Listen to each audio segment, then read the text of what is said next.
Hey guys, Mark Naven here, and I'm joined by Matt Kreis. Thanks for joining us, Matt. Thanks for having me, Mark. No worries. So Matt, a lot of people know you, but don't necessarily know what you do. You like to talk a lot about other people and how you advocate for a lot of other people, but we don't know what you do, or a lot of people don't know what you do. And I think you do that intentionally. So we're trying to pin you down to actually find out what that is. So do you want to tell us a little bit about? I'm glad you have. Mum was right when she said to me that if people don't ask, they don't really care. So you wait till someone really cares, right? Maybe not the best marketing strategy. No, it's been a roller coaster of an experience. We started a business development consultancy, and we just discovered by accident, just pre the events of 9/11. That the best business comes from people you get to know, like, and trust. And so there was events of 9/11. I happened to have a contact in the airline space, have a contact in the defensive tactics space, and you sort of bring those two together. And today, when are we, some 19 odd years later, that contract is still going. It's just back then, that version of me didn't know how to position myself commercially in that. But as you unpackage that, you learn that that only really was made possible because you know, like, and trust on both sides there, and you just take the time to connect the two and allow that to happen. So it was a bit of a slow burn, sort of figuring out what actually happened there, and then how to put a process to it. And so over the years we've evolved the consultancy, where I'm just convinced that businesses can do better if they take their eyes off themselves, work better with others.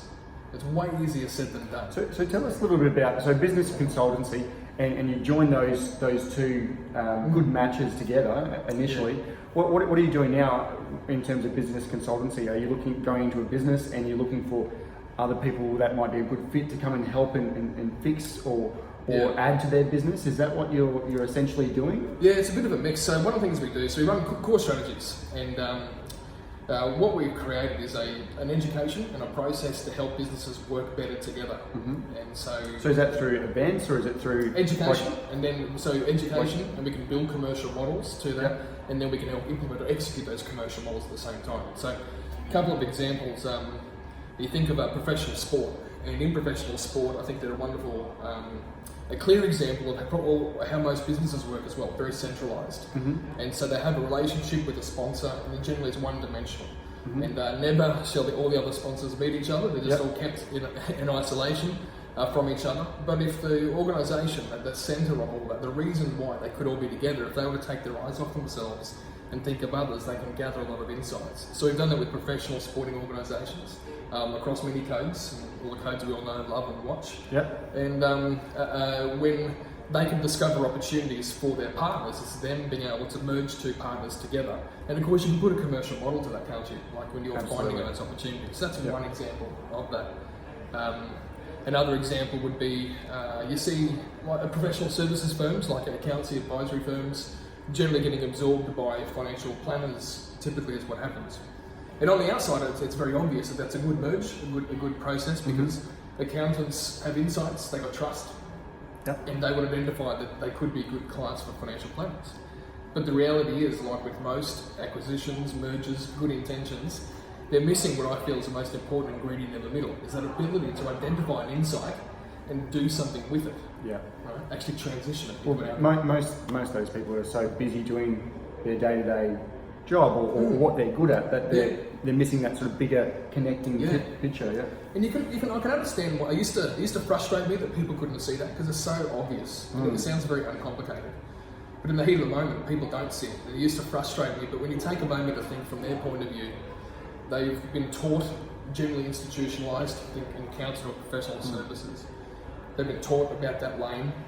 They work in an organisation, in an industry that tells them to stick to their lane.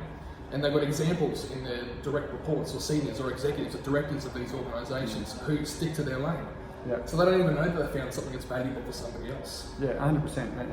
And you're exactly right. They've been focused on the one thing for so long that and that's where you come in. You've obviously seen those great opportunities to connect people together.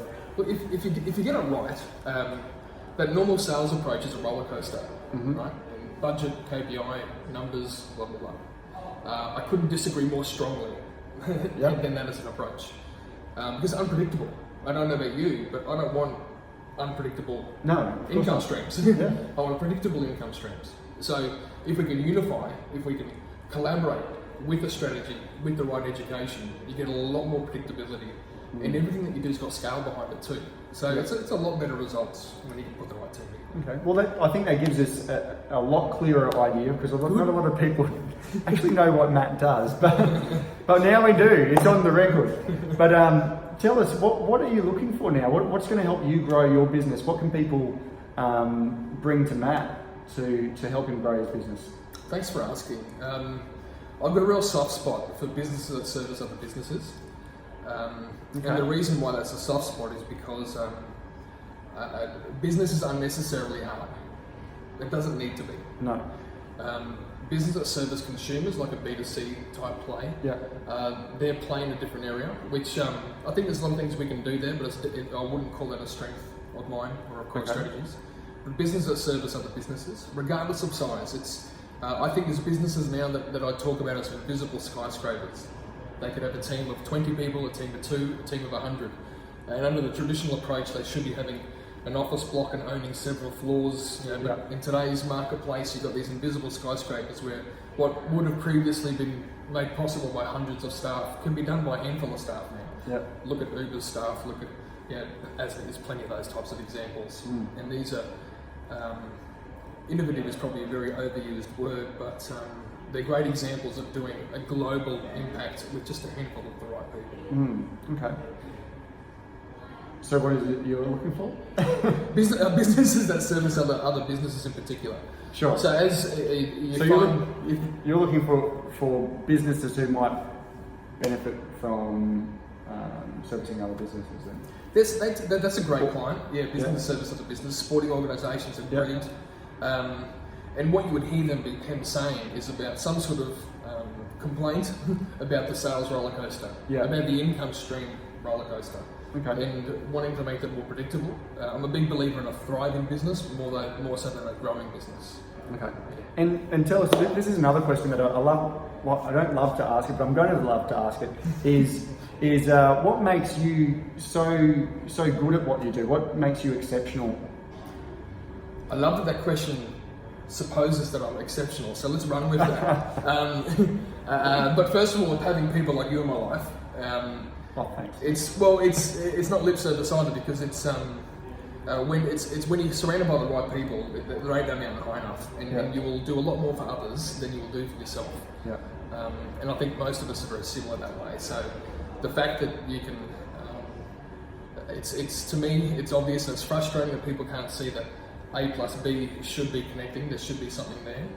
So not many people can do that, and it's good to have that sort of vision. But having people like you makes all that possible. And that makes it. I know that myself as well. Having those people on your team certainly makes everything so much easier, and people get so much better results. A hot knife through butter versus trying to jackhammer through granite. Absolutely.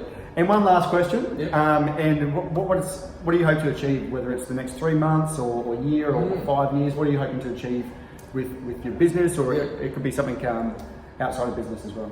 Good question. One of my favourite questions too, and it's. Every morning I wake up, and the thing that I say to myself is I know that we can all do better together.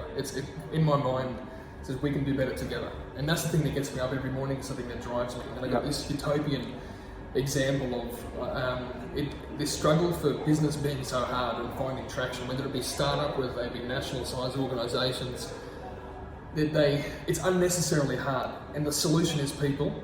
The problem is people too. So that's why so much of what we do is education based, because it's changing a culture within the way people look and help others.